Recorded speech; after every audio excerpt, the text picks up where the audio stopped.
Alors, on va essayer de définir un peu ce que c'est Kippour, même si tout le monde a déjà une idée. Et on va essayer d'expliquer aussi une idée intéressante, c'est pourquoi Kippour, c'est une journée de prière. Pourquoi, par exemple, à Kippour, on ne ferait pas autre chose que prier? Pourquoi on ne ferait pas des mitzvot pourquoi on n'étudierait pas la Torah tout Kippour, par exemple? Pourquoi on ne ferait pas du chesed? Non, on va pas parce qu'on prie. Et pourquoi il a été décidé que Kippour, on fasse que prier. Donc, on va essayer d'expliquer cette idée-là. Et en même temps, on va voir qu'est-ce qu'il faut demander à Hachem. Il y a un verset dans Shir HaShirim qui dit la chose suivante. Le verset, il dit Tsenaur ena benot Yerushalayim, benot Sion bamelech Shelomo. Et le verset, il termine en disant Beyom chatunato ou Beyom simchat libo. Littéralement, le jour de son mariage et le jour de la joie de son cœur. Ok? La Gemara, sur ce verset, elle dit Yom chatunato ze matan Torah, Yom simchat libo ze Yom Kippour. Le mariage, c'est le jour du don de la Torah. La joie du cœur, c'est le jour de Kippour. Donc en fait, la Gemara explique que toute l'histoire de Shir HaShirim, qui est donc, quand on le lit sans rentrer dans les commentaires, on a l'impression que c'est l'histoire d'amour entre un homme et une femme. Et en fait, les Ramim nous expliquent que c'est l'histoire de la relation entre Israël et Akadosh Baruch Hu. Et donc sans arrêt, la Gemara elle fait des rapprochements par les phrases qui sont écrites. Comment là-bas on illustre la relation qui devrait ou qui existe entre Akadosh Baruch Hu et le peuple juif. Donc, le jour du don de la Torah, on l'appelle Chatunato, Chatuna, mariage. Okay. Donc on est marié à Dieu depuis le jour du don de la Torah. Mais le jour de Simchat Libo, c'est le jour de Kippour. Quel rapport? Le rapport il est très simple. Le rapport c'est que le jour du don de la Torah, c'est le 6 Sivan, lorsque au mont Sinaï, Hachem nous donne la Torah. 40 jours après, Moshe Rabbeinu descendu mont Sinaï avec les louchot, les tables de la loi. Elles sont brisées parce que les Juifs dansent autour du veau d'or. Et Moshe Rabbeinu va remonter au Har Sinaï, donc ou il va remonter une fois ou deux fois. C'est une discussion. Okay. Ce qui est certain, c'est que la dernière fois qu'il y monte, c'est le jour de Rosh Chodesh Elul, et il en redescend le jour de Yom Kippour, 40 jours après. Et ce jour-là, on reçoit les tables de la loi que l'on va garder. D'accord? Donc Kippour, dans l'histoire, la première chose qu'on sait de Kippour, c'est que c'est le jour définitif du don de la Torah.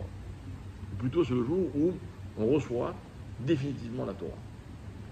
Déjà, ça nous donne un peu une idée de ce que c'est ce jour-là. Donc, c'est un petit peu comme si Hachem, ce jour-là, il nous accorde une deuxième chance. Donc, avant qu'on nous parle de Teshuvah, etc., on a reçu les tables de la loi une première fois, on n'a pas été à la hauteur. On les reçoit une deuxième fois. Hachem nous offre une deuxième chance, donc qui s'appelle la Teshuvah. Et cette fois-ci, ça va être définitif. Donc, magnifique. Le jour de Kippour, c'est Yom Simchat Libo. Simchat Libo, vous comprenez que c'est la joie à son paroxysme. C'est la plus grande expression de joie qu'il peut y avoir chez un homme dans la vie. Simchat Libo, littéralement la joie du cœur. De celui qui est joyeux. D'accord? Sans doute que c'est aussi Hachem, mais aussi le peuple juif. Ok? Voilà. Après, la journée de Kippour, elle est... alors, on va parler de la journée de Kippour à l'époque où il y avait le Beth Amikdash, évidemment. Je vous rappelle que la journée de Kippour, c'est le plus grand jour de l'année, pas seulement de nos jours, mais aussi, et peut-être même surtout, à l'époque où il y avait le Beth Amikdash. Donc, il y avait une procédure qui durait mamash toute la journée. Et le moment le plus important de Kippour, c'était le moment des fameux sacrifices, donc les fameux séirim, les deux, comment on appelle ça, les deux boucs qu'on offrait comme korban. Alors là, La Torah nous raconte, et les Chachamim ils vont bien expliquer, notamment dans la Gemara, qu'il y avait deux séirim, deux boucs, qui étaient identiques. Ça veut dire quoi identiques? Alors, il fallait qu'on les achète ensemble, il fallait qu'ils aient la même taille, il fallait qu'ils aient la même couleur, la même apparence, il fallait qu'ils aient le même poids, il fallait qu'ils soient identiques. Et on n'a aucun moyen de les distinguer. Ensuite, et tout ce que je vous dis, on va le lire pendant la prière de Moussaf de Yom Kippour. La prière de Moussaf, la Hamida de Moussaf, elle n'est pas spécialement longue. La Chazara, quand on lit la Hamida avec la communauté, le Tibour, elle est très très longue. C'est la prière la plus longue de l'année. Ok. La Hamida la plus longue de l'année, c'est laquelle? Moussaf de Rosh Hashanah. Ça finit pas. 3 fois on sonne le chauffard, etc. Mais la Chazara de Yom Kippour, elle est encore plus longue que la Hamida de toutes les Hamidot. Et notamment, on raconte tout ce qu'on appelle la Avoda du Kohen Gadol. Donc c'est ce jour-là que le Kohen Gadol, il va rentrer dans le Kodesh HaKodashim. C'est le jour le plus kadosh. L'homme qui était le plus kadosh, le Kohen Gadol, va rentrer dans l'endroit le plus kadosh du monde. D'accord? Donc c'est un très très grand moment. D'ailleurs, entre parenthèses, j'aime bien rappeler moi, lorsque le Kohen Gadol, donc l'homme le plus kadosh, le jour le plus kadosh, rentre dans le lieu le plus kadosh, il récite une prière. Vous savez quelle prière il récite? Non?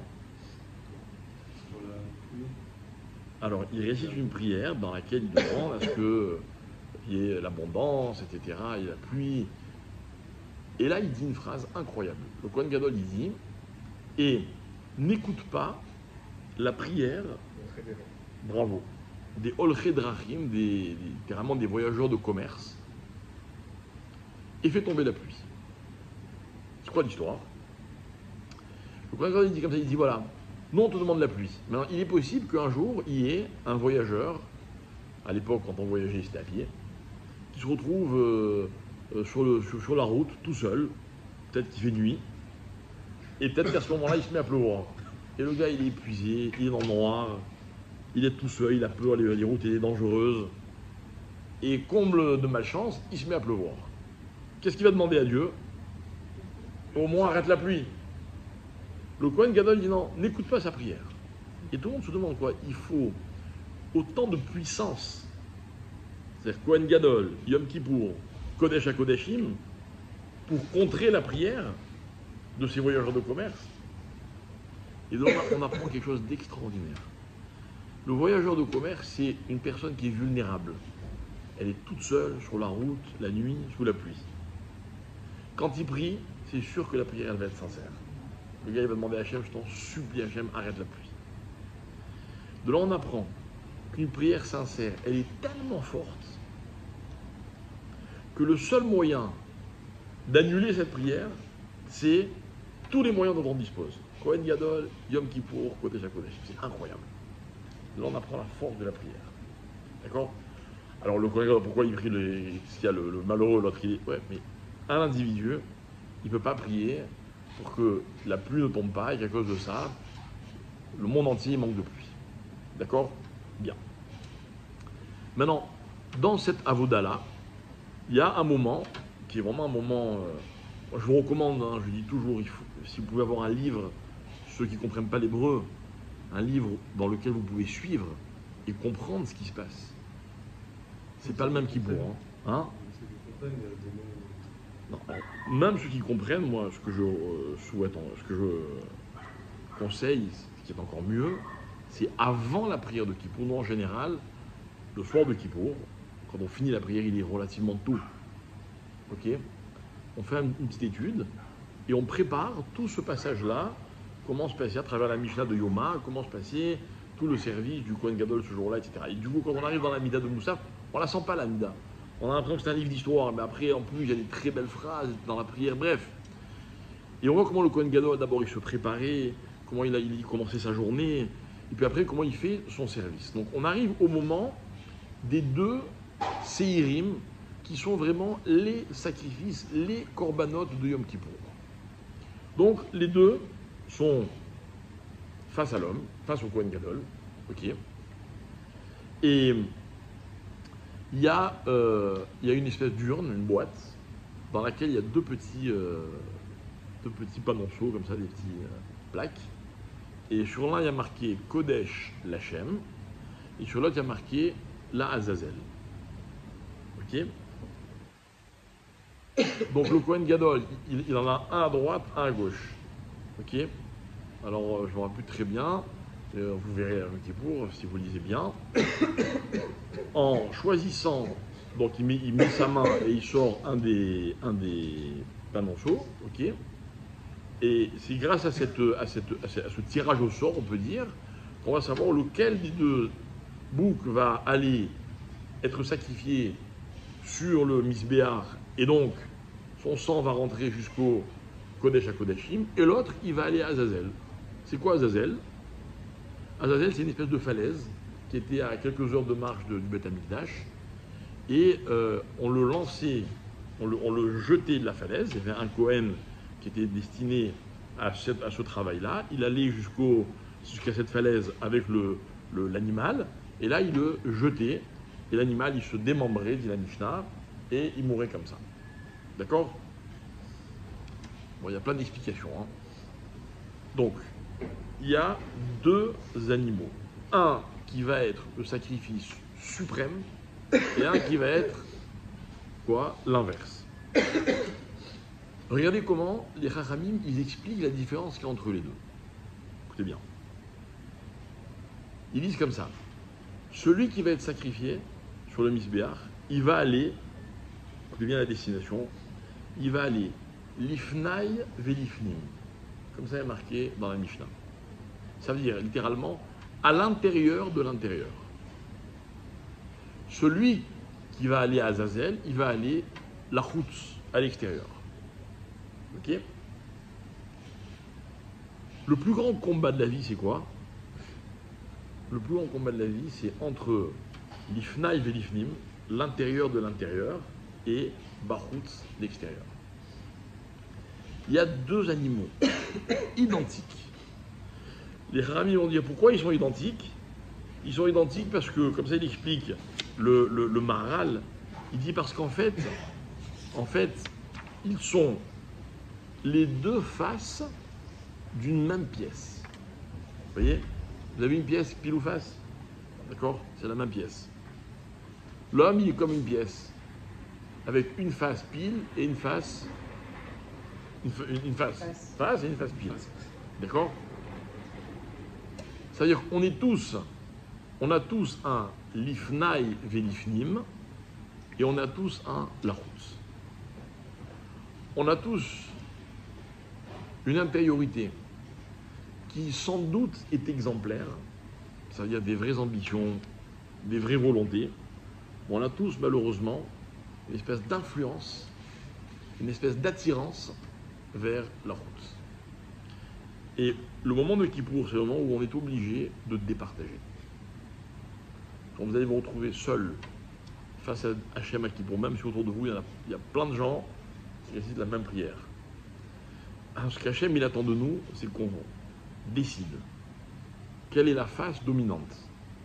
L'ifnaï velifnim ou alors la route.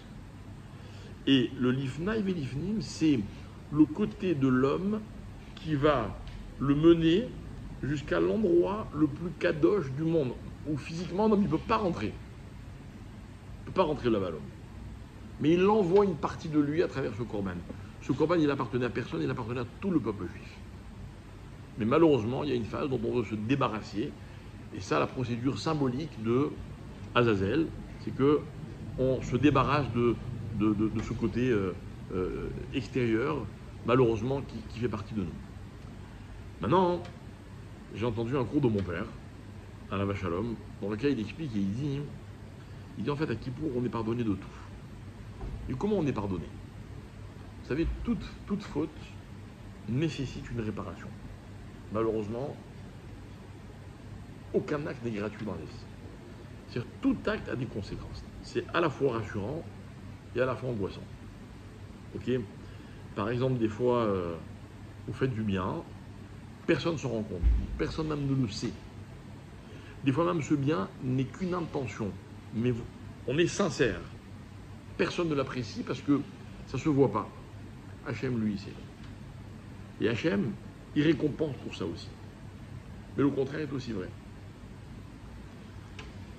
Maintenant, il est écrit dans beaucoup de textes que les épreuves, elles sont une capara. Ok? Maintenant, vous connaissez des gens qui sont éprouvés? Tout le monde est éprouvé. Des petits, des grands, des moyennes. On a tous des épreuves. La Gemara, elle cite toutes les épreuves possibles. Il y en a plein des épreuves. Comme la Gemara, elle dit, quelqu'un qui ouvre un livre et il ne tombe pas directement sur la page dont il a besoin. Et il est obligé de chercher. Ça s'appelle une épreuve. La Gemara dit, celui qui met la main dans sa poche ou dans son porte-monnaie pour retirer une pièce, et puis il a besoin de 2 shekels, et il n'y en a qu'un seul qui vient, il faut qu'il remette la main et qu'il ressorte encore un shekel, ça s'appelle une épreuve. Ok? Maintenant, il y a des épreuves qui sont beaucoup plus grandes. En général, on a tendance à croire que les épreuves, elles sont envoyées par Dieu. Voilà, moi je mets la main dans la poche, je sors qu'un seul shekel, c'est qui a voulu qu'il n'y ait qu'un seul shekel qui sorte? Ou bien qu'il sorte une pièce de 1 demi-shekel et pas une pièce de 1 shekel? C'est Hachem, n'est-ce pas? Très bien. Mais il existe des épreuves qui ne sont pas le fait d'Akadosh Baruch Hu, qui sont le fait de la personne elle-même. Hein? Voilà. Par exemple, quelqu'un, imaginons, alors l'exemple que j'ai entendu qui se trouve intéressant, quelqu'un qui fume. Il fume et malheureusement à cause de ça, il a des problèmes de santé. Il est responsable ou il n'est pas responsable? Responsable. Quelqu'un qui fait du mal et à cause de ça, il se fait des ennemis. Ok? Il est responsable.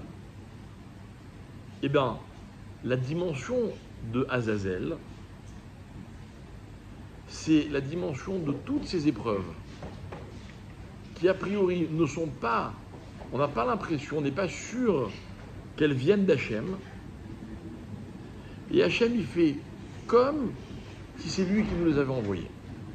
C'est-à-dire que même les épreuves de ma vie, dont je suis entièrement responsable, sont considérées par Hachem comme si c'était des épreuves que lui, il avait décidé de m'envoyer.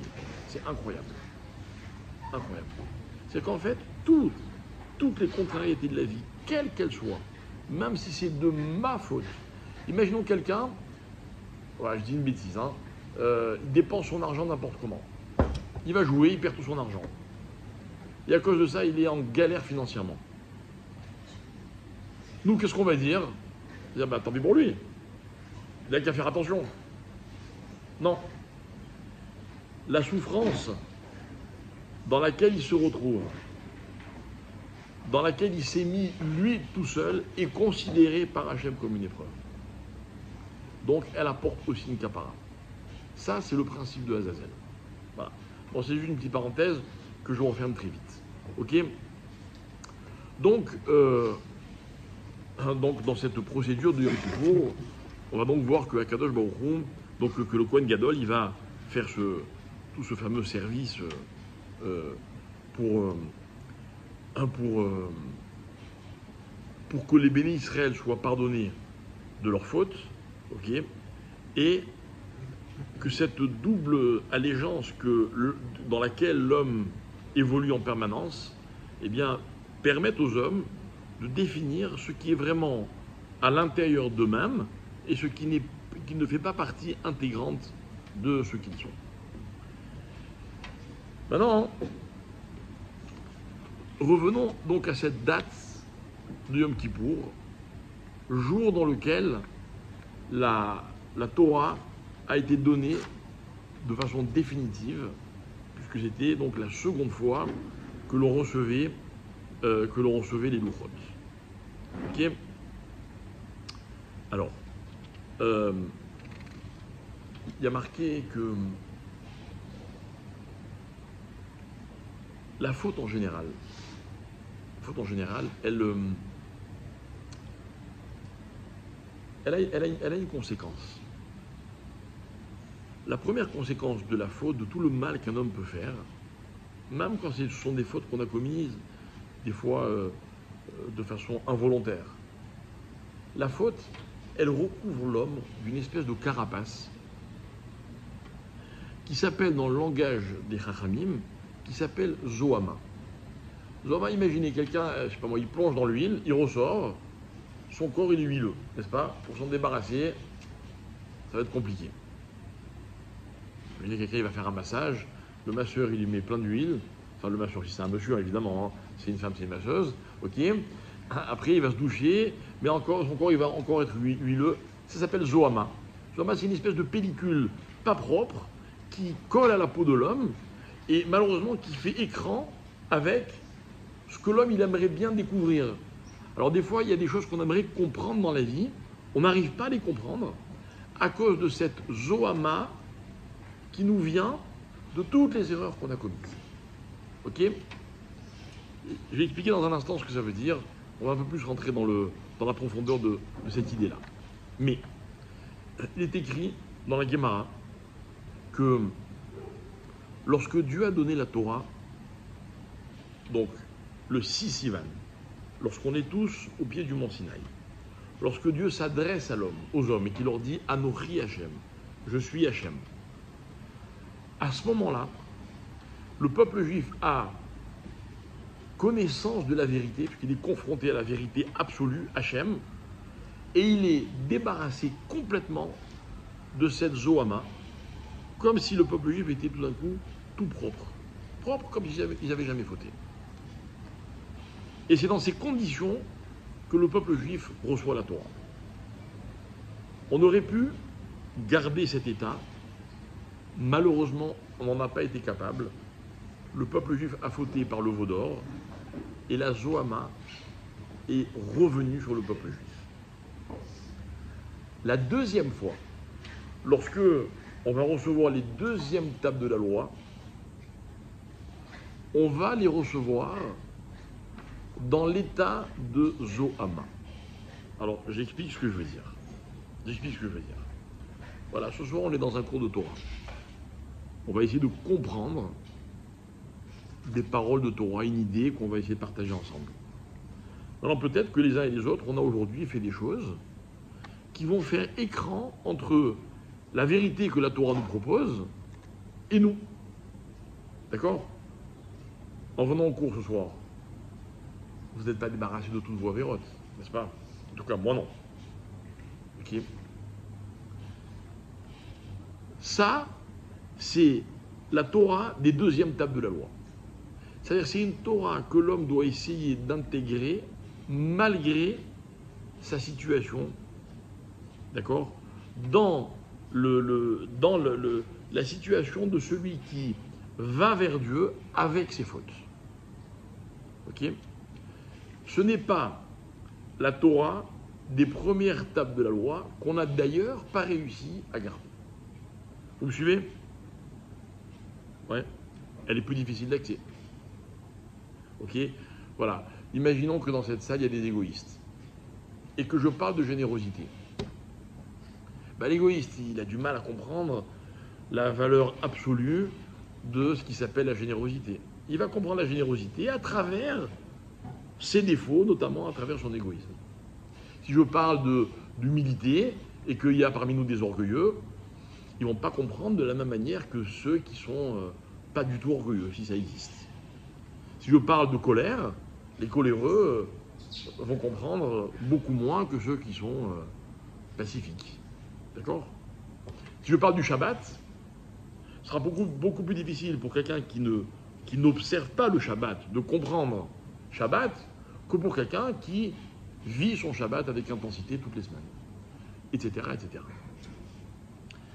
Malheureusement, ce sont les deuxièmes tables de la loi. C'est-à-dire que l'homme est condamné, depuis la faute du veau d'or, à tenter d'intégrer, de comprendre la Torah malgré ses travers, ses défauts, ses faiblesses. Ok? On ne peut pas se débarrasser de nos faiblesses. C'est un fait. On peut essayer de se corriger, on peut essayer de se perfectionner, Des fois, on arrive en faisant un vrai travail qui dure longtemps, etc. On arrive, on peut évoluer. C'est le but. Ok. Mais écoutez bien, on ne peut pas attendre d'être parfait pour comprendre la Torah. La seule chose que je vous demanderai, je ne parle pas évidemment à vous forcément, mais c'est la Torah qui nous dit, qui nous le demande, c'est d'accepter que, étant donné nos faiblesses, nos défaillances, on doit être conscient qu'on ne peut pas comprendre l'intégralité du message. Voilà. Si je suis quelqu'un d'égoïste, bon ben je vais me travailler, ça va prendre du temps. Alors au moins, je me dois d'être suffisamment honnête pour comprendre que je ne vais percevoir de la générosité que ce que je suis capable de percevoir. C'est pas que je veux mettre fin au débat, mais vous comprenez aisément que si demain je fais un cours sur le Shabbat et que quelqu'un qui me pose une question alors qu'il observe le Shabbat, il va comprendre ma réponse d'une certaine façon. Mais si en face il y a quelqu'un qui ne sait pas ce que c'est le Shabbat, il ne le fait pas, il ne peut pas comprendre de la même manière. Il faut juste l'admettre, c'est tout, c'est pas grave. C'est pas grave. Moi, quand je vais chez le médecin, j'admets qu'il y a des choses qu'il dit que je ne comprends pas complètement. Bah, je ne suis pas médecin. J'ai pas fait les mêmes études que lui. Mais si on me parle de quelque chose qui me concerne, je vis cette chose-là, forcément, je vais pouvoir mieux la comprendre. Ok? Ça nous donne. Les premières tables de la loi, c'était pas. Les premières tables de la loi, c'était quelque chose, c'était magique. C'était un espèce de cadeau qu'on a reçu. Attention, il y a eu tout un parcours de la sortie d'Égypte jusqu'au nom de la Torah, rappelez-vous. Il y a 49 jours, 50 dimensions qu'on va franchir une après l'autre, etc. Ok? Mais la faute du veau d'or, elle va nous scléroser. Je ne dis pas de façon définitive, mais on n'en est pas complètement guéri. Ok? On n'en est pas guéri, pourquoi? Pourquoi? Alors, je vais essayer de donner une petite explication à travers, par exemple, deux histoires que la Gemara nous raconte. Une dans la Gemara et une dans le Midrash. La Gemara nous raconte l'histoire d'un homme que vous connaissez peut-être. Cet homme, il s'appelait Elazar ben Dourdaya. Qui c'est Elazar ben Dourdaya? C'est un homme, dit la Gemara, qui faisait toutes les fautes possibles, imaginables. En tout cas, en ce qui concernait les femmes. La Gemara, elle dit de cet homme-là, un truc incroyable. Elle dit, il n'y avait pas une prostituée dont il n'avait pas loué les services. Dès qu'il entendait parler d'une femme, il disait, je suis obligé d'aller la voir. Et il allait, il faisait le tour du monde. Enfin, le tour du monde, c'est un grand mot. Mais là où il pouvait arriver, il allait. D'accord? Cet homme-là, c'était un cas complètement désespéré. D'ailleurs, on l'appelle, son père s'appelait Dourdaya. Et la Gemara, elle explique, elle dit Dourdaya, c'est un espèce de dépôt que l'on trouve tout au fond des tonneaux de vin. Et vous savez, dans le vin, il y a des dépôts dont on peut faire quelque chose, qui peuvent avoir une utilité. Mais il y en a d'autres dont on ne peut rien faire. Celui-là s'appelle Dourdaya. Et lui, il n'était pas Dourdaya. Il était fils de Dourdaya. Et dans la Torah, fils, ça ne veut pas dire simplement la filiation, ça veut aussi dire la provenance. C'est-à-dire que lui, il n'était pas de déchet, il provenait d'un déchet. Vous voyez, genre, c'est encore pire. D'accord? Mais il avait une chance pour lui, c'est quoi? Quel était son prénom? Elazar. Elazar, ça veut dire quoi? Eliezer, pardon. Celui que Dieu aide. Bon. Mais il ne le sait pas encore. La Gemara raconte qu'un jour, il entend parler d'une femme, et on lui dit qu'elle est exceptionnelle. Mais elle a deux défauts. Elle a un tarif exorbitant. Et deuxièmement, elle était dans un pays très éloigné. La Gemara dit, il n'a pas pu résister. Il a mis un certain temps pour ramasser la somme dont il avait besoin. D'accord? Donc vous voyez, c'est pas qu'il y a une préméditation, c'est qu'il s'est carrément investi, quoi. Et puis, il entreprend le voyage. Et la Gemara, elle dit, il va devoir traverser 7 fleuves. D'accord? Et il va. Alors, il y a un rav qui s'appelle le Rav Friedlander qui donne un très beau commentaire. Il dit, en fait, cet homme, Il est allé faire la faute comme on est censé faire les mitzvot. Bechol evavecha, bechol nafshecha ufrol modecha. De tout son cœur, de toute son âme et de tous ses moyens. Et il arrive avec cette femme. Et voilà que cette femme, qui était évidemment un grossier personnage, la Gemara nous raconte un détail sordide, en tout cas pour le moins trivial. Elle laisse échapper un gaz pendant le feu de l'action. Incroyable que la Gemara, elle raconte des trucs pareils. Ok. Maintenant, apparemment, elle était un peu philosophe, vous voyez.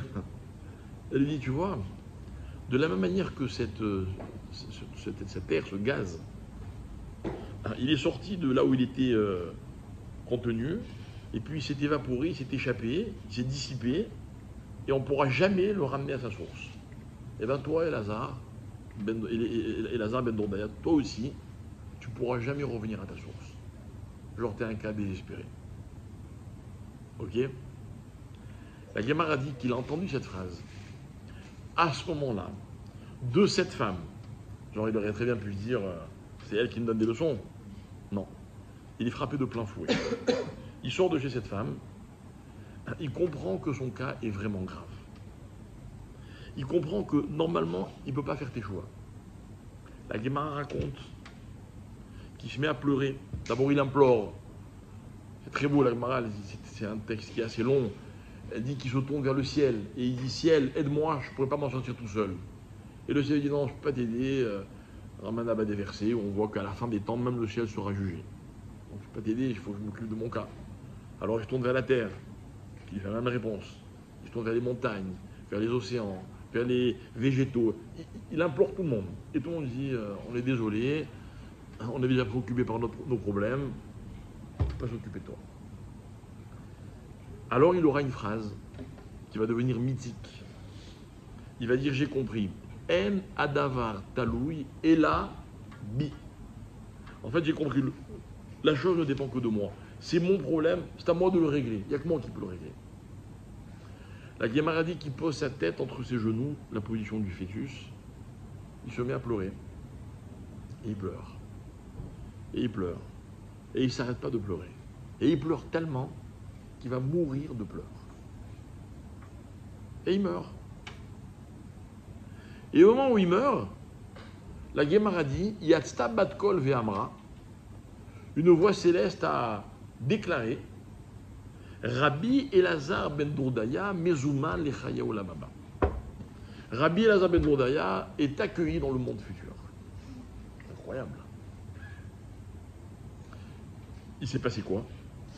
Il s'est passé qu'il a regretté. Vous savez, dans la vie, quand on regrette quelque chose, je ne peux pas imaginer quelqu'un, je ne sais pas moi, il enfonce une aile de sa voiture sur un poteau dans un parking. D'accord, il dit, oh, si c'est la voiture de ses parents, elle va dire, je vais me faire tuer. Si sa voiture, elle va dire, ça va encore me coûter une fortune. La voiture va être mobilisée au garage. Quel dommage, j'ai pas fait attention. Si je pouvais revenir juste avant et faire attention, bon, c'est pas possible, hein, mais c'est un rêve. Dans la vie, quand on commet une erreur, c'est quoi le rêve? C'est quoi le regret? Le regret, c'est notre imagination qui nous ramène juste avant cette erreur. Imaginez que ce soit possible, ce serait magnifique. Bien. Donc lui, les rabbins vont expliquer qu'il a regretté. Il s'est dit, bon, je regrette vraiment la faute que j'ai faite. Si je pouvais revenir juste avant la faute. Mais il s'est rappelé à ce moment-là que juste avant la faute, il y avait une autre faute. Donc il s'est dit, bon, alors c'est pas hier, c'est avant-hier. Et puis j'ai rappelé qu'avant-hier, c'était pareil. Et avant-avant-hier, et une semaine avant, et un mois, et un an, et 10 ans, et 20 ans, et toute sa vie. Et donc il est revenu jusqu'au moment de sa naissance. Position du fœtus. Et donc, c'est pas qu'il est mort, c'est qu'il a voulu littéralement annuler sa vie. Il a voulu revenir au seul moment où les choses pouvaient encore s'arranger, c'était juste avant qu'il vienne au monde. Et apparemment, cette sincérité dans la Teshuvah lui a ouvert les portes du Gan Eden, du monde futur. La Gemara continue, elle dit, Bacha Rabbi. Rabbi, le fameux Rabbi de la Mishnah, quand il a entendu cette histoire, il s'est mis à pleurer. Et il a dit, c'est incroyable, il y a des gens, pour gagner leur place là-haut, ils mettent des années. Et il y a des gens, en un instant, ils gagnent leur place dans le monde futur. Quand on lit ce texte, on a l'impression que Rabbi, il est peiné ou il est choqué de l'injustice. Genre quoi, moi je bosse toute ma vie, et lui en un instant il arrive il arrive là où moi je veux arriver. Mais pas du tout. C'est pas ça qu'il faut comprendre. Rabbi se dit, mais regardez, l'énergie dont est capable une personne. Si moi, je mettais dans chaque heure de ma vie les mêmes énergies que lui il a mis dans sa dernière heure, mais où je pourrais arriver? Si lui en une heure il a été capable, mais moi qui passe toutes mes heures de ma vie dans la proximité de Dieu, mais où j'aurais pu arriver avec la même énergie? Donc c'est une belle histoire, elle finit bien en tout cas. Mais c'est quoi la leçon, mes chers amis? C'est quoi la leçon? La leçon explique les Rachamim, mais c'est là que je voulais vous emmener.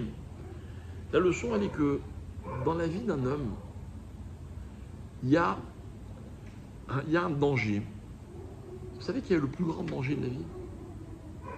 Qu'est-ce qu'il y a de plus dangereux dans la vie? Ne pas décider. Quelqu'un d'autre a une autre idée?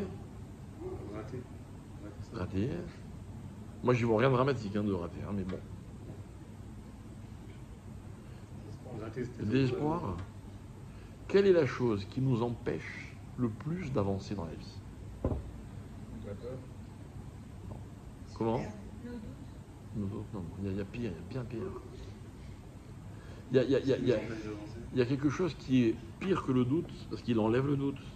Pire que la peur, parce que c'est plus fort que la peur.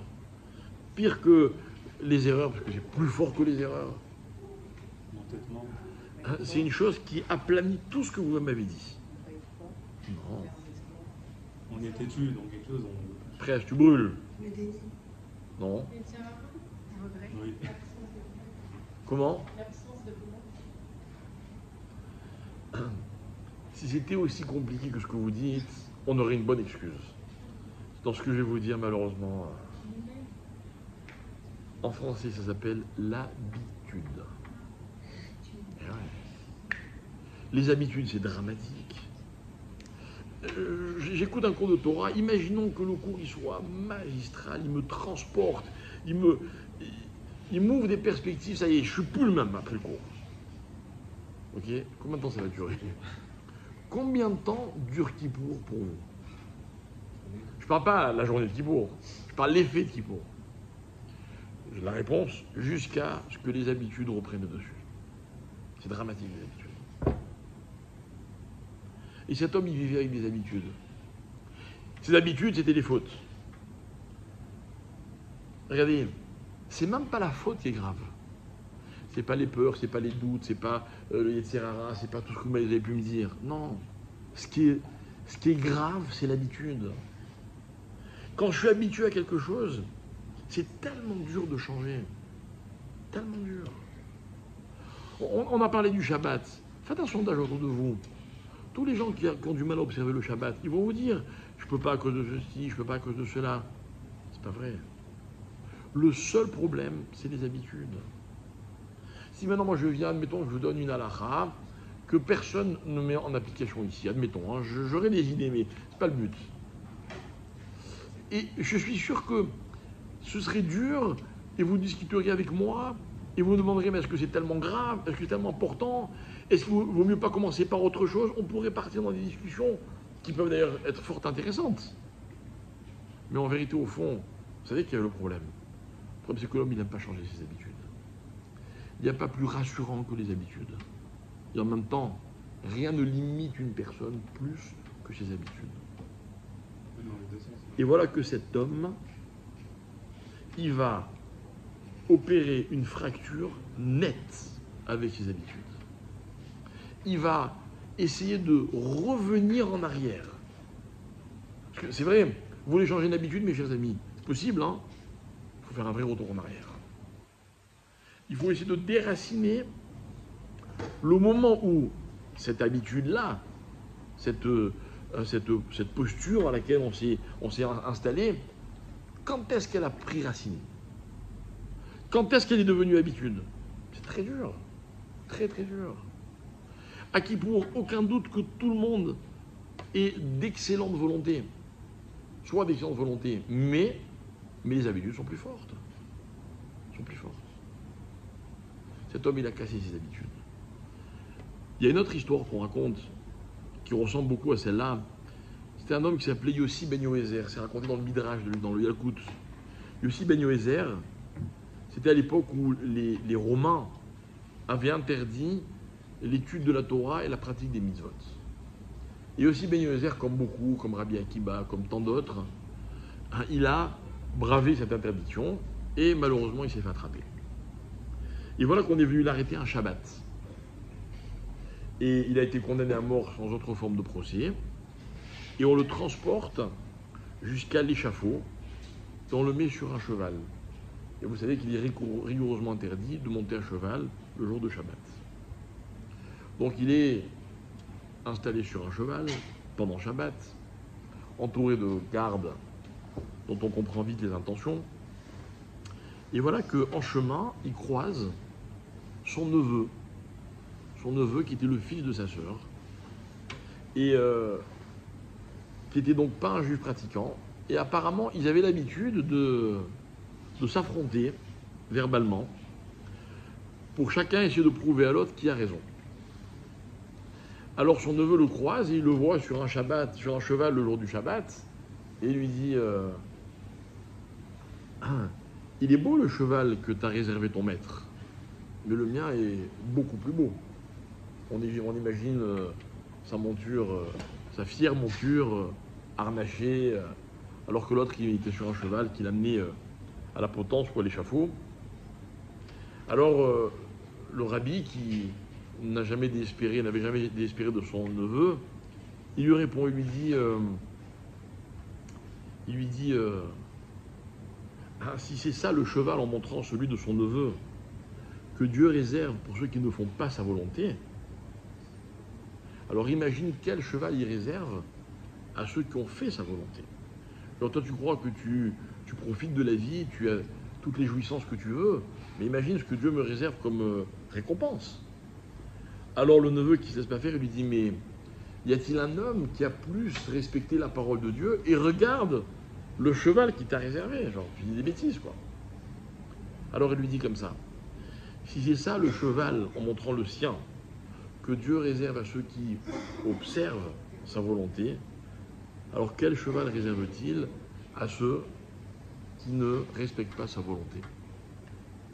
Et le Midrash raconte qu'il a été frappé de plein fouet, qu'il est parti au galop, et qu'en fait il est monté sur une falaise, et il s'est donné la mort en se transperçant par une épée, en se jetant de la falaise. Il s'est donné toutes les morts qu'on peut donner d'après la Torah, etc.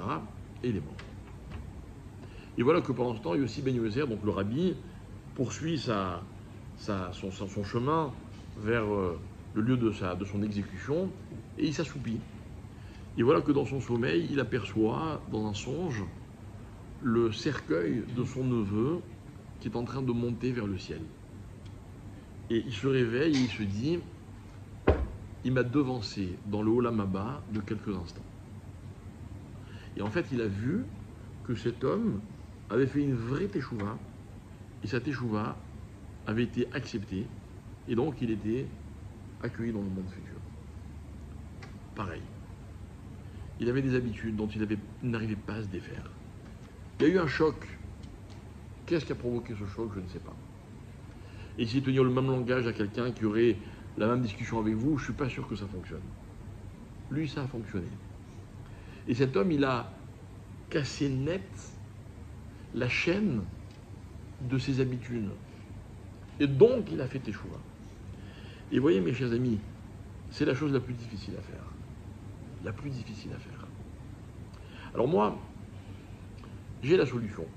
Parce que énoncer les problèmes, c'est facile, mais ça vaut la peine que si on a des solutions à proposer, n'est-ce pas? La solution, c'est Kippour. Ok? Mais avant d'arriver à Kippour, je voudrais faire encore un petit détour. Petit détour qui est le suivant. Il y a marqué dans un verset qui est très connu, dans le prophète Isaïe, Le verset dit comme ça. Il dit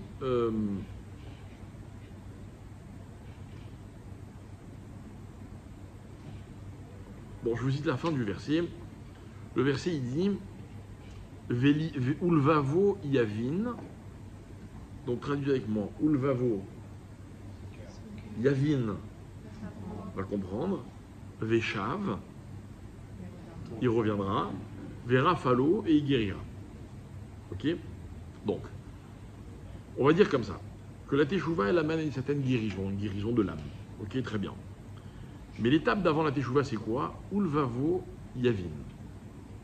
Et son cœur va comprendre. De là, nous mettre à apprendre quelque chose d'intéressant. Ok? C'est que pour pouvoir faire Teshuvah, il y a une condition sine qua non, c'est quoi? Comprendre. Et pour comprendre quelle est la condition, il faut être intelligent. D'accord? Regardez. Pas sorcier, hein? On le dit tous les jours. Tous les jours, on dit dans la Mida, la première bracha, c'est ce qu'on appelle Birkat Avot. La deuxième, c'est celle de Mechaya Metim. La troisième, c'est de Atakadosh. Et après, on commence toutes les demandes, on exprime toutes les demandes qu'on a à faire à Dieu. Quelle est la première chose qu'on demande à Dieu? Dat. Ata chonen le adam dat. Ou melamed le enosh bina. Hachem, donne-nous l'intelligence. Il y a des gens, s'ils avaient dû choisir, ils auraient peut-être préféré qu'on commençait par, je sais pas moi, la parnassa. D'autres auraient commencé par la santé. C'est vrai, il y a tellement de choses importantes. Non, non. Nous, on commence par l'intelligence. Et qu'est-ce qu'on dit juste après Atachonen? C'est quoi la bracha qui suit? Ashivenu Hashem et Toratera. Fais-nous faire Teshuvah. Regardez, il n'y a pas de Teshuvah s'il n'y a pas d'intelligence. Ulvavo Yavin, Veshav Verafalo. D'accord? Alors, venons, on essaie de comprendre parce que c'est magnifique.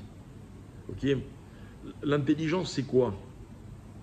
L'intelligence, c'est un sens que Dieu fait cadeau à l'homme. C'est vrai qu'il y a des gens à qui Dieu a donné plus d'intelligence que d'autres, peut-être, je ne sais pas. Il y a plusieurs formes d'intelligence. L'intelligence, on dit que c'est le résultat de ce que le père donne et la mère donne. Ok? Chorma, Bina, alors ça donne date. Qu'un enfant, si vous voulez que vos enfants aient tout le date possible, ok, toute l'intelligence possible, il faut que les enfants ils grandissent, ils évoluent dans un cadre dans lequel il y a un père et une mère. C'est très important. C'est pas seulement la constitution psychologique ou psychique ou affective d'un enfant, c'est carrément ses capacités intellectuelles. Ok? Bon, c'est un autre thème. Toujours est-il que l'intelligence est une nécessité pour faire Teshuvah. On ne peut pas faire Teshuvah sans intelligence. Ok? Alors on prie pour l'intelligence.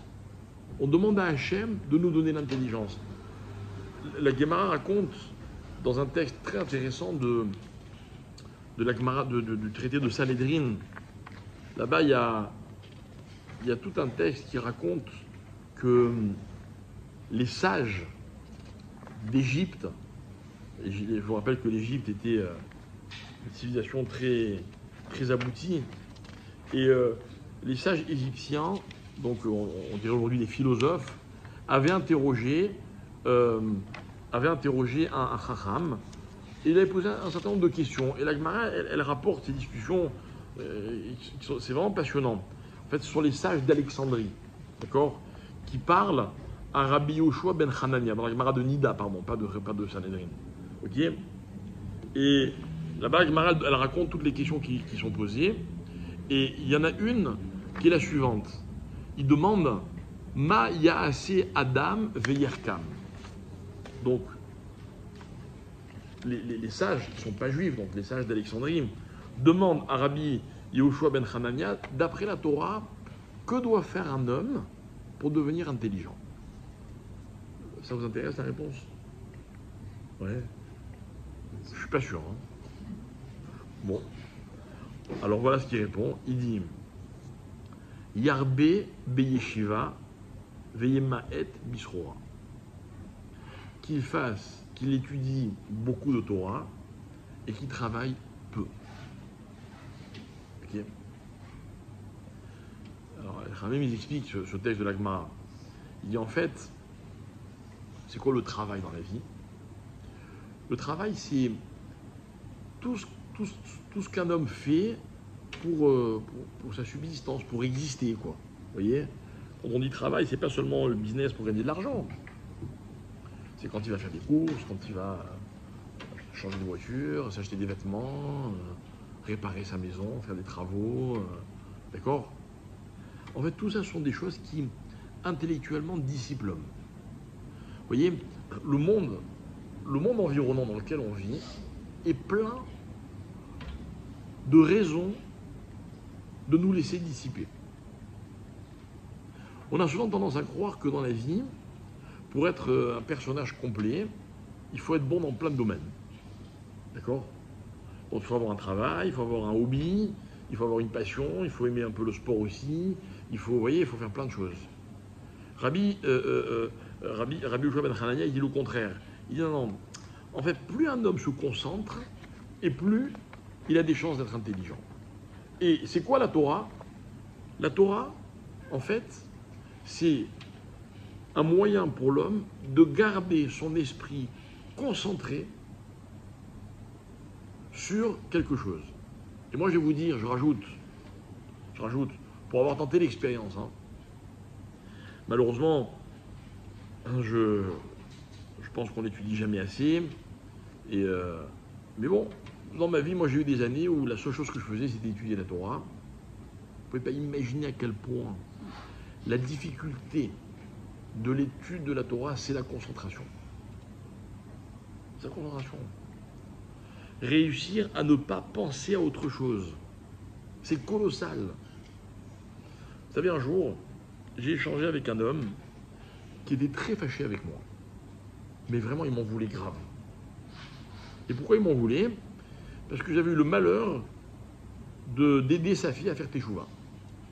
Et sa fille était devenue religieuse, un drame. Et le summum du drame, c'est qu'un jour, elle a rencontré un garçon religieux qui étudiait dans une yeshiva. Et pour le père, c'était une catastrophe. Il me téléphone, il me dit, il faut que je le voie d'urgence. C'est un monsieur très autoritaire. Et donc je vais le voir. Bon, je respecte. D'accord? Et vraiment, il m'a dit de tout. Mais, bon, moi, à titre personnel, je n'étais pas très embêté. Mais j'avais de la peine pour lui.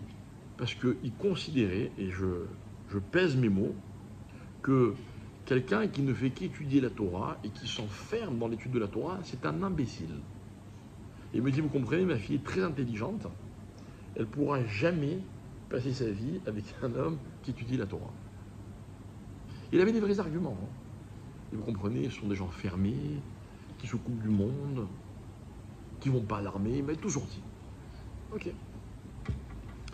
Et moi, je lui avais dit une chose, un argument, et il m'avait avoué que cet argument, non pas qu'il était d'accord pour que sa fille épouse ce garçon, qu'elle n'a d'ailleurs pas épousé, mais en tout cas, il m'avait dit, cet argument, j'avoue, qu'il change ma façon de voir les gens qui étudient la Torah. J'ai dit, vous savez, je reconnais que pour suivre des études et réussir des examens, c'est très dur. Je reconnais qu'un soldat qui va à l'armée, c'est très dur, et physiquement, et moralement, je reconnais tout ça. Je lui dis, mais vous n'avez jamais pensé à la force de caractère qu'il faut à un jeune homme, de l'âge de 15 ans à, on va dire, 20, 22, 23, de se couper du monde. Ça veut dire de décider, de se priver, parce que le monde, il est tellement beau et tellement attirant que c'est une véritable privation. Vous savez, quand on est dans une yeshiva et qu'on a 18 ans ou 20 ans, on a le même fonctionnement que tous les autres jeunes du monde. avec les mêmes pulsions, les mêmes natures, etc., etc. De faire abstraction de tout ça, de se priver de tout ça, et de rester assis sur une chaise, des 10 et des 12 heures par jour, pour étudier une Torah qui souvent n'a rien de concret. Je dis, mais vous vous rendez compte de la force qu'ils font? Et vous appelez ça des imbéciles? Mais vous ne vous rendez pas compte que ce sont des gens exceptionnels. D'accord ou pas, c'est la liberté de tout le monde. Mais vous vous rendez compte? Et c'était ça l'intelligence. Et si l'intelligence n'était pas des diplômes, ou bien de ce qu'un homme est capable de gagner comme argent, ou de briller en société, mais d'être capable de se concentrer. Regardez les juifs que nous sommes à Kippour.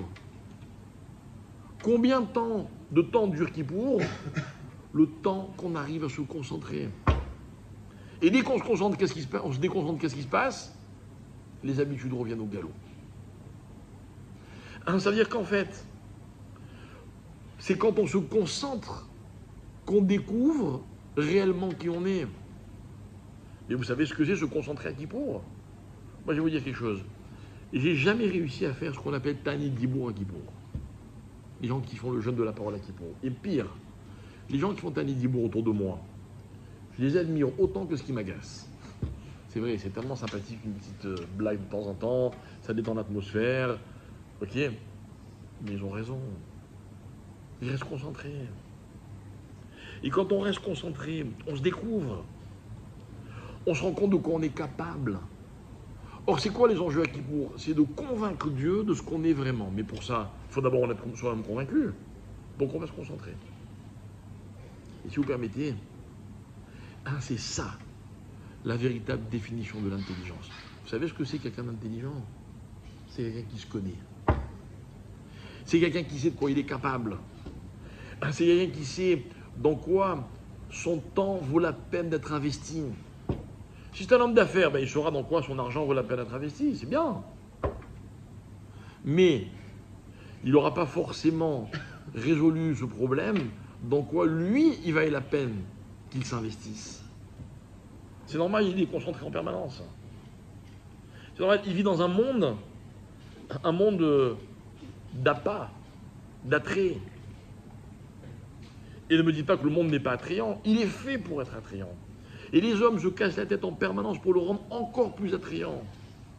Et vous savez, là je m'adresse un peu aux plus jeunes, mais on a créé une technologie aujourd'hui dont le plus grand drame, et il y en a beaucoup, mais le pire de tout, vous savez ce que c'est? C'est qu'il empêche tous les utilisateurs de se concentrer. Il nous déconcentre en permanence. J'ai jamais vu quelqu'un écouter un cours entier avec un téléphone à portée de main sans jeter au moins un coup d'œil pendant un cours. Comme si c'était impossible. C'est fou. Pourquoi? C'est attrayant. C'est attrayant. Eh bien, Rabbi Elazar ben Dourdaya, ça a duré un moment, mais il ne s'est pas déconcentré. Il est allé jusqu'au bout. Il ne faut pas aller jusqu'au bout. Il ne faut pas faire comme lui.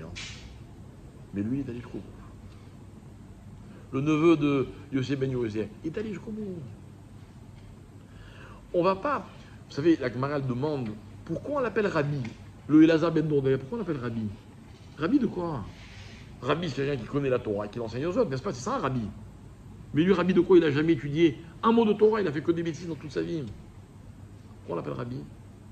Parce que ça va devenir le maître de la Teshuvah. Parce que sa Teshuvah, elle va servir d'exemple pour toutes les générations à venir. Non pas qu'on veut faire comme lui. Jamais aucun rabbin ne dira « faites comme cet homme-là et mourrez de Teshuvah ». Pas du tout. Au contraire, on va nous apprendre à vivre avec la Teshuvah. On va se servir de son exemple. Il est allé jusqu'au bout. Or, dans la vie, aller jusqu'au bout, c'est être capable de se concentrer. D'ailleurs, je vais vous dire, dans la vie, ce que l'on fait bien, c'est ce que l'on fait en se concentrant. Bien conduire, c'est être capable de se concentrer pendant qu'on conduit. Sinon, on ne peut pas bien conduire. Bien parler, c'est quand on se concentre sur ce qu'on dit. Vous avez des gens qui vous font des phrases, des demi-phrases, des quarts de phrases, qui changent de sujet sans arrêt. On ne peut pas parler avec eux. Vous avez des gens qui essaient de prier Ça dure 5 minutes, 10 minutes, puis après, ils n'arrivent plus. Vous avez des gens qui travaillent, ça peut être des médecins, des avocats, des ce que vous voulez, des artisans. Ils réussissent parce que quand ils travaillent, ils font que ça, ils se concentrent. Eh bien, la Torah, c'est l'exemple type de ce qu'est la concentration. Parce que je vais vous dire quelque chose, mes chers amis, il n'y a pas de Torah sans concentration. Il n'y a pas. Je donne des cours de Torah depuis un certain nombre d'années. J'ai vu défiler pas mal de monde. Je peux vous dire, pendant un cours, si j'observe, je n'observe pas. Vous savez pourquoi? Parce que ça risque de me déconcentrer. Mais si j'observais, je pourrais vous dire pour qui le cours va être profitable et pour qui c'était une balade touristique. Ou un moyen de rencontrer du monde, ou de sortir, ou je ne sais quoi. C'est la concentration. C'est ça, Ata, Ronen, Leadam, Da'at. L'enjeu de Kippour, c'est quoi? C'est de se définir, mais après de rester dans cette cohérence. Mais pour ça, il faut rester concentré.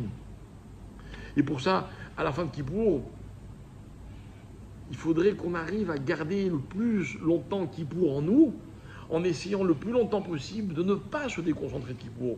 Qu'est-ce qu'elle dit là, Halakha? Elle dit, vous savez ce qu'il est bien de faire après Kippour? Encore des mitzvot. Allez, construisez vos soukas. Allez, achetez votre loulave.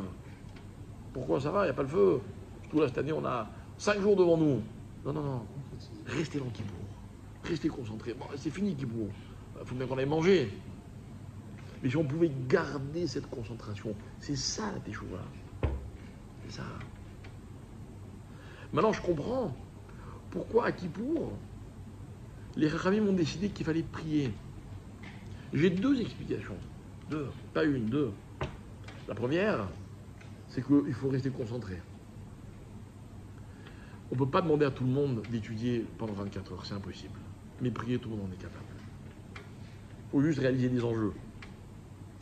Et la deuxième raison, c'est quoi? Vous savez quoi? Il faut prier et demander à Dieu de nous aider à être intelligents. Parce que tout à l'heure, les sages de Alexandrie ont entendu la réponse de Rabbi Yoshua ben Hanania. Mais ils lui ont posé une deuxième question. Ils lui ont dit, tu sais, beaucoup ont essayé, ça n'a pas fonctionné. Alors on ne sait pas très bien s'ils ont étudié, ils ne sont pas devenus intelligents, ou s'ils ont essayé d'étudier, ils n'ont pas réussi. Alors il leur a dit, vous avez raison, des fois ça ne marche pas. Vous savez ce qu'il faut faire dans ces cas-là? Yevakesh rachamim mimi she'achokma shelo. Alors il faut demander à Dieu. Il faut demander à celui à qui appartient l'intelligence de nous en faire profiter. Et oui, c'est Dieu qui donne tout, même l'intelligence. Peut-être que finalement, l'une des prières qu'il faudrait insérer pas dans le texte, mais au moins dans nos intentions, dans nos kavanotes à Kippour, c'est de demander à Hachem de nous aider à réaliser, à être intelligent, à comprendre la valeur de cette journée. Je vais vous dire quelque chose. Kippour, comme vous, je le redoute. C'est vrai, c'est pas facile de rentrer dans Kippour. On a toujours peur de se manquer. On a toujours peur de ne pas supporter le jeûne. Est-ce qu'on va être bien assis? Est-ce qu'on va avoir trop chaud, pas trop froid? N'est-ce pas? C'est dur Kippour. Pourtant, tous les ans, quand je suis dans Kippour, je me dis, on devrait en faire un deuxième dans l'année. Vous voyez, c'est un peu le moment où on arrive là où on devait arriver à Kippour. Mais ça ne peut pas venir en 5 minutes. C'est après des heures et des heures et des heures de prière. Après des heures de concentration. Vous voyez, grâce à la concentration, on fait le point. On arrive à se positionner, comme on l'a dit la semaine dernière. Quelque part, on se définit un petit peu. Les choses prennent un sens. On se découvre. Mais si on n'est pas concentré, c'est pas possible. Si on est dans nos habitudes, vous voyez pourquoi les habitudes sont embêtantes? Parce que les habitudes, c'est l'antithèse de la concentration. On est des fois tellement habitués qu'on fait les choses par réflexe. Combien de fois dans la vie on fait des choses, on ne se rappelle même pas si on les a faites ou pas. Par exemple, dans la prière. Allez, ne me dites pas que ça vous est jamais arrivé. Vous dites, attends, j'ai fait ce passage ou pas? Ouh, je suis arrivé un peu vite là. Hein. J'ai pas sauté quelque part. Quel constat d'échec. C'est ça une prière. On n'est même pas capable de se rappeler ce qu'on a dit ou ce qu'on n'a pas dit. Eh ouais. Voilà pourquoi dans la Mida, la première chose qu'on demande à Dieu, c'est cette intelligence-là, de savoir donner aux choses la valeur qu'elles méritent. Je poursuis, on va aborder notre conclusion. C'est toute la différence qu'il y a eu entre les premières tables de la loi et les deuxièmes. Écoutez bien. Les premières tables de la loi, on nous les a fait cadeau. Hachem nous a débarrassés de toute cette carapace, excusez-moi le terme, de toute cette crasse qui nous enveloppait, qui nous réenveloppe depuis d'ailleurs. Mais la deuxième, ça va pas être comme ça. La deuxième, il va falloir la mériter. La deuxième, Hachem nous dire, allez, priez. Peut-être j'exaucerai vos prières. Ils n'ont pas fait Kippour lors des premières tables de la loi. Peut-être même d'ailleurs qu'ils sont arrivés un peu trop embêtants. On dit qu'ils se sont levés tard ce jour-là.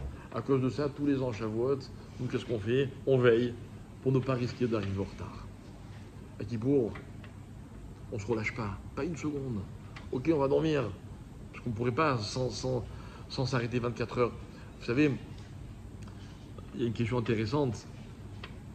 Dans toutes les fêtes qui sont célébrées en dehors des rites d'Israël, il y a 2 jours. Pourquoi? Parce qu'il y avait un doute sur la vraie date, etc. Donc du coup, il y a 2 jours de Pessah, 2 jours de Sukkot, 2 jours de Simchat Torah, 2 jours de... Pourquoi il n'y a pas 2 jours de Kippour? Ils sont cohérents. S'il y a un doute dans la date, il faudrait faire 2 jours. Ben sachez qu'il y a des grands tzadikim qui faisaient 2 jours. Je ne sais pas si de nos jours ça existe encore. De suite, bah oui, sinon on n'a rien à dire. Que le deuxième jour commence avant que le premier se termine. Et pourquoi on n'a pas imposé 2 jours? Parce que c'est pas possible. Non, pas possible. C'est pas possible. Parce qu'on n'est pas capable. C'est pas pareil. On ne peut pas imposer à la collectivité, au tzibour, quelque chose de trop difficile. Mais dans l'absolu, il aurait fallu faire 2 jours. En tout cas, pour ceux qui sont pas en Eretz Israël, mais l'idée est intéressante. Donc nous, on a 24 heures. Moi, il y a toujours, je m'amuse comme ça, ça m'aide ça me stimule pendant Kippour. À Rosh Hashanah, il y a 2 soirs de Harvit, 2 prières de Harvit, il y a 2 fois Shacharit, il y a 2 fois Moussaf. Je me suis manqué la première fois, j'ai la deuxième pour me rattraper. Des fois, la première, j'avais une pêche d'enfer. La deuxième, je suis un peu fatigué, je dis bon, c'est pas grave, au moins il y a eu la première. À Kippour, il n'y a pas. Il y a un Harvit, un Shacharit, on ne peut pas se permettre de les rater, quoi. On ne peut pas se relâcher. Ça veut dire qu'en fait, à Kippour, on se donne à fond pour mériter. Donc on a 3 raisons de prier, vous voyez. D'abord pour mériter. Deuxièmement, pour demander à Dieu de nous aider, ne serait-ce que par l'intelligence. Et la troisième chose, comme on l'a dit, c'est c'est quoi la troisième chose? C'est quoi les 2? On a dit l'intelligence et la concentration. Et la concentration. D'accord? Bien. Alors on va terminer comme ça. Donc on va essayer de mériter. Voilà, Kippour, je vous avoue, c'est une journée difficile. Pire, il faut qu'elle soit difficile. Il faut qu'elle soit difficile. Voilà. Plus vous aurez faim, plus ce sera pénible de rester debout. Plus vous aurez du mal à ne pas discuter. Plus les chaussures en toile, bon, d'un jour, grâce à Dieu, on est gâtés, on a tous des paires de baskets très confortables, ok. Mais plus Kippour sera pénible, mes chers amis, et plus on accomplira la mitzvah de la Torah qui dit Ve'initem et nafshotechem. Vous souffrirez. Vous aimez souffrir? Ne me répondez pas parce que on risque de ne pas être d'accord sur la réponse. C'est quoi la réponse? Les premières tables de la loi, on les appelle Beyom Khatunato, le mariage. Vous savez ce que c'est le mariage? Le mariage, écoutez bien, hein, c'est un cadeau de Dieu. C'est-à-dire que vous croyez, je parle à ceux qui ne sont pas encore mariés, hein, vous croyez que vous allez choisir vos conjoints? Non, non, non. Tous les couples que je connais, enfin presque tous, il y a un moment dans l'histoire du couple où ils se demandent pourquoi celui que j'ai épousé, pourquoi c'est elle que j'ai épousée. Vous ne cassez pas la tête, hein, c'est Dieu qui décide. Moi je le dis, je le redis, je le re-redis, et j'assume. Hein. on peut épouser n'importe qui. J'ai envie de vous dire, le premier qui vient, mesdemoiselles, la première qui vient, il faut l'épouser. C'est du temps perdu. Mais bon, bref, c'est pas le sujet de ce soir. D'accord? Mais c'est pas ce jour-là qui est appelé Simchat Libo. Vous savez quel jour est appelé Simchat Libo? Le jour de Kippour. Le jour où on galère. Le jour où on fait des efforts. Le jour où on mérite ce qu'on va recevoir, ce qu'on va être. Parce que moi, quand j'arrive la fin de Kippour, vraiment, pourquoi j'aime ce moment de Neïla? Pas parce qu'on va manger bientôt. Non. Vous savez pourquoi? Parce que c'est le moment de l'année dans lequel je me reconnais le mieux. C'est le moment de l'année où j'ai le plus l'impression d'être moi-même. Et vous savez, à ce moment-là de la vie, j'aimerais même remercier tous les gens que j'aime en leur disant merci de m'avoir laissé 24 heures tout seul. On est seul, hein, qui pourra. On a tous des parents, des conjoints, des enfants, on les adore, hein.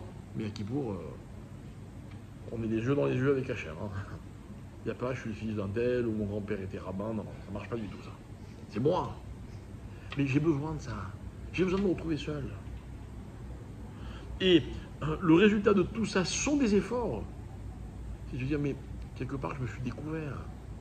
Kippour, c'est la meilleure psychothérapie qui existe au monde. Et en plus, c'est gratuit. À part si vous l'achetez des mitzvot, ça, c'est votre problème. C'est magnifique. Je me retrouve à moi-même. Je fais un examen de moi-même. Je me débarrasse de toutes mes habitudes. Mes habitudes, vous savez ce que c'est? C'est de porter les chaussures que j'ai envie de porter. C'est de manger quand j'ai faim. C'est de m'asseoir quand j'ai envie de m'asseoir. C'est de parler avec qui je veux. C'est ça mes habitudes. Et bien là, non. Je me débarrasse de toutes ces habitudes. Les ramis me disent pourquoi on se met debout, les pieds joints quand on fait la mida. On est comme les anges. On dit que les anges, ils n'ont pas de deux pieds. S'ils tiennent debout, c'est parce qu'ils ont un pied. S'ils tiennent debout. Et bien nous aussi. Nous aussi. Alors quand vous allez faire la mida qui dure un peu longtemps, et je vous recommande de la faire la plus longue possible, ok, et que vous aurez mal aux pieds, vous dire, bon, quand est-ce que je peux m'asseoir? Ben, dites-vous, mais attends, je suis comme un ange. Je me suis débarrassé de tout. Pareil, les anges, ils ne mangent pas, ils ne discutent pas. C'est-à-dire qu'on se dépasse. Eh bien, mes chers amis, il n'y a que dans le dépassement de soi, qui est obligatoirement le résultat d'un effort, qu'on peut connaître ce que c'est Simchat Libo, la joie de mon cœur. Dans la vie, il y a beaucoup de choses que vous aimez peut-être, auxquelles vous êtes attachés, des fois même sentimentalement. On vous les a données, on vous les a offertes. Mais vous savez ce qu'il y a de plus précieux pour un homme, pour un être humain dans sa vie, c'est ce qu'il a mérité. Rien n'est plus précieux que ce qu'il a mérité. C'est ça le résultat d'un effort. C'est ça, Yom Simchat Libo. À Kippour, en fait, le résultat de Kippour, c'est la plus grande joie qu'un homme peut ressentir dans sa vie. C'est fou. C'est fou. C'est par hasard si Yom Kippour s'appelle Yom HaKippourim. Comme Purim. Si Purim est un grand jour, j'aurais plutôt imaginé qu'on dise que Purim est comme Yom Kippour. Non, non. C'est Yom Kippour qui est comme Purim. Pourquoi? Parce que Yom Kippour, il y a marqué dans la Megillah, à la fin de la Megillah, on est déjà plus très concentré, il y a marqué Hadur Kibloua. Ils ont reçu la Torah une deuxième fois dans la joie. Et celle-là, on ne l'a plus jamais perdue. Alors peut-être qu'on est arrivé un peu sale, peut-être que ce n'était pas les mêmes tables de la loi, ce n'était pas la même dimension, peut-être que depuis ce jour-là, eh ben, il faut qu'on fasse plus d'efforts, c'est vrai. Mais justement, chaque effort, il est l'accession à quelque chose. À quoi? À une joie profonde, intense. À la joie qui s'appelle, rappelez-vous le début du cours, l'ifnaï velifnim. Vous savez, je vais vous dire quelque chose, on terminera là-dessus. La plus belle différence qu'il y a entre l'intériorité d'une personne et son côté extérieur, en d'autres termes, ce qu'il est vraiment, et toutes les influences qu'il subit, vous savez, quand ça se voit, c'est dans la joie que ça se voit. Il y a des tas de joies, mes chers amis, qu'on vit, qui sont des joies extérieures. Il y a un événement joyeux, je suis joyeux. J'ai gagné au loto, je suis joyeux. Il s'est passé ceci, je suis content. Tout le monde est de sourire, moi aussi. Ça c'est route. Mais il y a des rares moments de joie dans la vie dans lesquels j'ai besoin de rien, de personne. Je produis ma propre joie, je la trouve en moi. Ça c'est Kippour. Ça c'est Yom Simchat Libou. Alors voilà, je vais donner un indice. Pas pendant Kippour, à la fin de Kippour. Vous saurez à la fin de Kippour si vous avez vraiment réussi votre Kippour. Comment est-ce que vous sentez cette joie intense, profonde? N'allez pas le raconter aux autres, ils ne comprendraient pas de quoi vous parlez. Au mieux, ils vous diraient « Ah ouais, moi aussi ». Mais vous direz « Mais non, rien à voir ». Mais c'est vrai. Mais cette joie, elle est profonde et intense. Pas moi qui le dis, c'est inversé dans Shir HaShirim. Vous savez comment s'appelle Shir HaShirim dans la tradition? Il s'appelle Kodesh Kodashim. Et comment on a nommé nous le Kodesh Kodashim, le Saint des Saints? On l'a appelé Lifnaï et Lifnim. C'est-à-dire une histoire qui aurait pu paraître vulgaire, d'un berger et d'une bergère qui se cherchent parce qu'ils sont fous, amoureux l'un de l'autre, etc. Non, non, chez nous c'est Kodesh Kodashim. Elle exprime ce qu'un homme est capable de ressentir au plus profond de lui. C'est-à-dire le sentiment vrai. Le sentiment vrai, on l'a tous, mes chers amis. Il faut juste aller le chercher. Yom Kippour, c'est la journée qui m'aide à me retrouver à moi-même, à me chercher et à me trouver.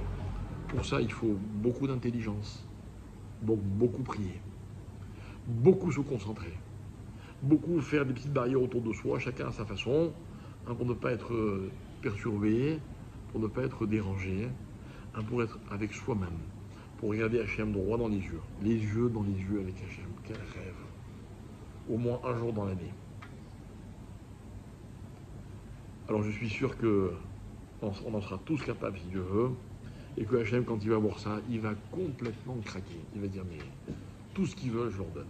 Et tout ce que vous voulez à cause de beaucoup, si Dieu veut, il vous l'accordera pour l'année prochaine. Voilà, merci beaucoup.